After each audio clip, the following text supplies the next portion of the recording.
राम राम मंडळी, कसे आहात आपण? सर्वांचं स्वागत करतो विरोधाभास यूट्यूब चॅनलमध्ये. तर मित्रांनो, बांधावरून वाद करू नये. बांधावरून आपापसात भावबांधांमध्ये भावाभावांमध्ये वाद घातल्यास काय परिणाम होतात त्यासाठी बघत राहा विरोधाभास यूट्यूब चॅनल. अरे काय फकड्या हो, भांडणं करता का भावाभावांमध्ये? अजिबात भांडणं करायची नाही बरं का इथून पुढे. बांधावरून, शेतावरून, दगडावरून, विहिरीवरून, पाण्यावरून, घरावरून, कशाही वरून, कोंबडीवरून, अंड्यावरून, पिल्लावरून, काय किरकोळ किरकोळ बाबींवरून तुम्ही भांडणं करता भावाभावांमध्ये, भावा बहिणींमध्ये. काही गोष्टी अशा भावा बहिणीची केस कोर्टामध्ये चालू असावी. अरे काय एका पाठोपाठ आपण पाय देऊन आलो, एका युनिमध्ये आपण जन्म घेतला आणि तुम्ही भांडणं करता, कोर्टात केस लावता. हा, अरे काय एक दिवस आपली साथ मरणार असेल, तुमचा हा मृत्यू अटळ आहे. मग ज्या वेळेस आपल्याची जमीन आपली नव्हती, आपले आजोबा पंजोबा खापर पंजोबा काय असतील, पंजोबा आजोबा जुन्या काळातली पिढी, तेव्हा पण ही कुणाची तरी जमीन होती ना. मग ती आता आपली आहे. ते ह्या ठिकाणी मृत्यू लोकामध्ये गेले, ह्या ठिकाणी ते जग सोडून गेले.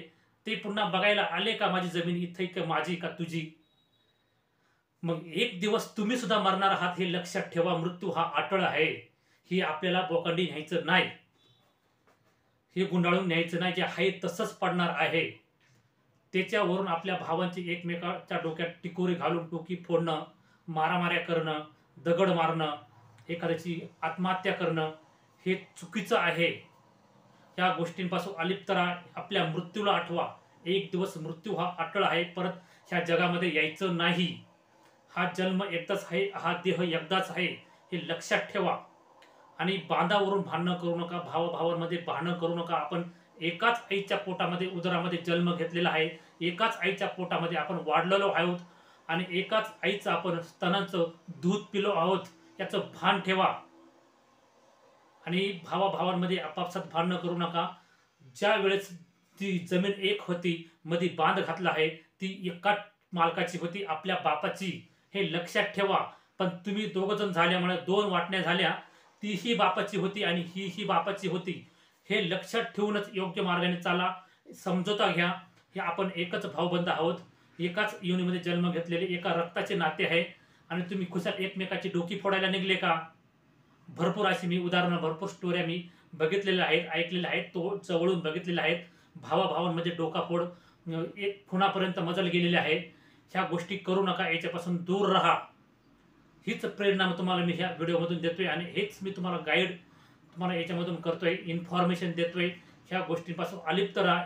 हे केल्यामध्ये मुळे काय होईल, आपली येणारी पिढी जी जी मुले आहेत त्यांच्यावरही हे संस्कार होतील आणि तेही अशाच प्रकारचं भांडणं करू लागतील. ज्या वेळेस तुमच्या घरामध्ये सुशिक्षिततेचे वातावरण असेल, शांततेचे वातावरण असेल, ज्यावेळेस तुम्ही भाऊ वाहिले असाल तरी पण गोळ्यामेळ्याने बोलत असाल, संध्याकाळच्या पारी, सायंकाळच्या पारी, सांजेच्या पारी पारावर बसून गप्पा मारत असाल, इकडच्या तिकडच्या सातबाराच्या उतारा काढायचा, अमुक तमुक आपण हे करू, विहीर काढू, वाहिलं असून सुद्धा अशा गप्पा मारत असाल तर त्या मुलांवर पण चांगले संस्कार होतील. ती मुलं पण तशाच प्रकारचे वागतील. परंतु तुम्ही जर भांडणं करत असाल का माझा बाळ तुझ्याकडे आला, माझी एक पाभार तुझ्याकडे आली, दगडफोड करणे, डोकंफोड करणे, तेच संस्कार मुलांवर झाल्याशिवाय राहणार नाही. वाईट संस्कार मुलांवर होऊ देऊ नका. अशा प्रकारचं वागा, तर नक्कीच तुम्हाला मृत्यू एक दिवस साथ घालणार आहे, लक्षात ठेवा. कशाला करता बांधावरून वाद? एक दिवस तुम्हाला घालणार आहे मृत्यू साध. एक दिवस तुम्हाला मरणाची साध आहे, हे लक्षात ठेवून बांधावरून वाद करू नका, विहिरीवरून वाद करू नका. एकत्र गोळ्या मिळानं राहा. हा देह एकदाच आहे. आपण एकत्र राहू, प्रेमानं जगू आणि एकमेका सहाय्य करू, अवघे धरू सुपंत, अशाप्रमाणे वागून आपलं जीवन, चांगलं जीवन जगा ना. एक मस्त जीवन जगा. भांडणं करू नका, व्यसनाच्या आहारी जाऊ नका. आपल्या आईवडिलांना व्यवस्थित सांभाळा, जीव लावा, आपल्या मुलांवर चांगले संस्कार करा. अशा प्रकारचं वागून तुम्हाला समाजामध्ये किंमत पण राहील आणि तुमचं जीवन पण एकदम सुखमय गेल्याशिवाय राहणार नाही. तर लक्षात ठेवा, अजिबात बांधावरून भांडणं करू नका. समाजामध्ये भरपूर घडते. भावाभावांमध्ये आपल्या एकमेकाच्या पाठीवर पाय देऊन आलेलो आहोत.